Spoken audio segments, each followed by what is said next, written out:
ഈശോമിശിഹായ്ക്ക് സ്തുതിയായിരിക്കട്ടെ. ക്രിസ്മസ് നമുക്ക് നൽകുന്ന ഒരു അടയാളമാണ് നക്ഷത്രം. ക്രിസ്മസ് നാളില് എല്ലാ വീടുകളുടെ മുന്നിലും നക്ഷത്രങ്ങൾ തൂക്കാറുണ്ട്. എന്തിനാണ് നക്ഷത്രങ്ങൾ തൂക്കുന്നത്? ഉണ്ണിയേശുവിനെ കാണാനായിട്ട് ഭോജരാജാക്കന്മാർ അന്വേഷിച്ചു വന്നപ്പോൾ അവർക്ക് മുന്നേ ഒരു നക്ഷത്രമുണ്ടായിരുന്നു. ആ നക്ഷത്രം യാത്ര ചെയ്ത് യേശു ജനിച്ച ബത്ലഹേമിന്റെ മേളിൽ അവിടെ വന്നു നിന്നു. ആ നക്ഷത്രത്തെ പിൻചെന്ന് അവർക്ക് ഒരു കുഞ്ഞു കാലത്തൊഴുത്തിൽ യേശുവെ കണ്ടുമുട്ടാനായിട്ട് സാധിച്ചു. നമ്മുടെയൊക്കെ വീടുകളിൽ നക്ഷത്രം അല്ലെങ്കിൽ വിളക്ക് നമ്മൾ തെളിക്കുമ്പോൾ ദൈവിക സാന്നിധ്യമാണ്, അവിടെ ദൈവത്തിന്റെ സാന്നിധ്യം ഉണ്ട് എന്ന് നമ്മൾ ലോകത്തോട് വിളിച്ചു പറയാനായിട്ട് നമുക്ക് സാധിക്കും. നമ്മുടെ എല്ലാ ഭവനങ്ങളിലും പ്രകാശം പരക്കട്ടെ, ദൈവിക സാന്നിധ്യം കൊണ്ട് നിറയട്ടെ.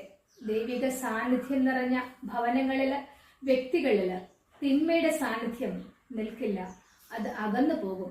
2025 കടക്കുമ്പോൾ പ്രകാശമായി പ്രകാശമേകുന്ന നല്ല മക്കളായിട്ട് ജീവിക്കുവാനായിട്ട് നമുക്ക് സാധിക്കട്ടെ.